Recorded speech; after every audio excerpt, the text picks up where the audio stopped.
This video is for my Ohio folks. If you are not in Ohio, from Ohio, working in Ohio, you can still stick around because if something like this hasn't hit your state yet, it's probably coming. All right, Ohio, are we in the room? Great. I am Dr. Jasmine Moses. I am an anti-bias and anti-racist early childhood educator. I'm also an early childhood community worker, and I am a concerned Ohio citizen. Let's talk about Ohio Senate Bill 1. This bill is trying to change a lot about how public colleges and universities work. And of course, spoiler alert, it is not for the better. This bill is an anti student bill. It creates barriers for learning, it restricts access to funding, and it limits what can be talked about in classrooms. The politicians behind this bill say that it's about intellectual diversity and free speech. But let's be clear, this is an attack on diversity, it's an attack on academic freedom, and it's an attack on college workers and teachers, the ability to even do their jobs. So let me break this down for you. First up, this bill outright bans diversity, equity, and inclusion, also known currently as DEI, initiatives in Ohio's public colleges. So, what does this look like? No more DEI offices or trainings. No more hiring practices aimed at increasing diversity. Scholarships that consider race or ethnicity or gender identity gone. On the topic of scholarships, this bill forces universities to turn away money that people want to give students, private donors, organizations, and even community members who believe in funding education. This bill says, nope, can't do it. And that means fewer opportunities for students who rely on scholarships to be able to afford higher education. Universities won't even be able to work with outside organizations to help and promote DEI. And I want to make this personal for a second. As a Black student at a predominantly white institution, all three times, DEI programs made a huge difference for me. And I know they made a huge difference for a lot of my other colleagues who went and graduated from our undergraduate institution. So they don't want to call it an attack on Black students or LGBTQ plus students or anyone outside of this status quo, but that's exactly what it is.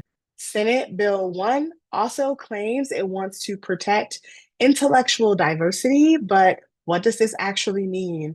It means forcing professors to teach both sides of an issue, no matter how harmful, how inaccurate, or even how flat out wrong the other side is. So here's a little example. If a history professor teaches about the civil rights movement, this bill could then force them to also present the perspective of a white supremacist as equally valid.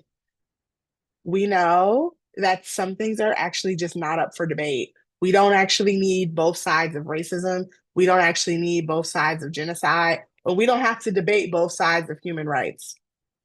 Professors will also be required to publicly post their entire syllabus, including all readings and topics that they might approach, and even their professional qualifications. So this sounds harmless, right? Until you realize that that gives politicians and not educators more control over what actually gets taught. It means that professors will have to think twice before including books on race or gender or systemic oppression.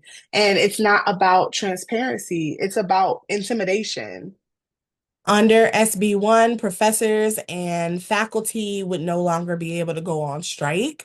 So that means that if their pay is too low, if their working conditions are unsafe, if they're fighting for better student resources, they have no power to demand change. And if faculty can't even fight for themselves, you better believe that they won't be able to fight for their students either.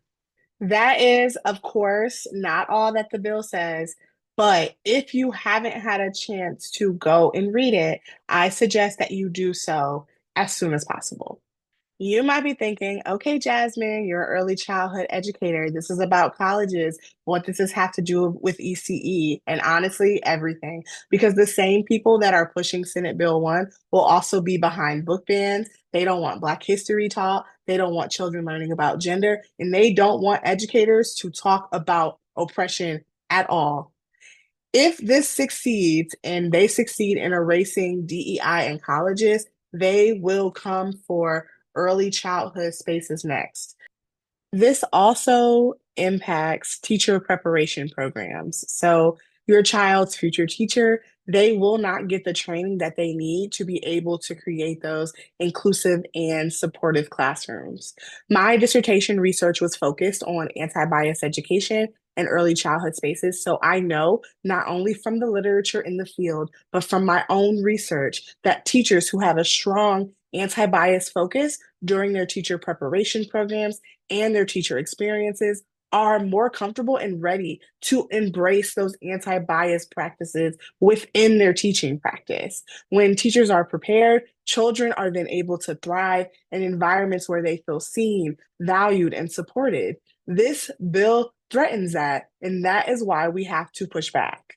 This is a part of an attack that is happening on all levels across the country. Here's where you come in because we are not going to just sit back and let this happen. Call your legislators and demand that they vote no on Senate Bill 1.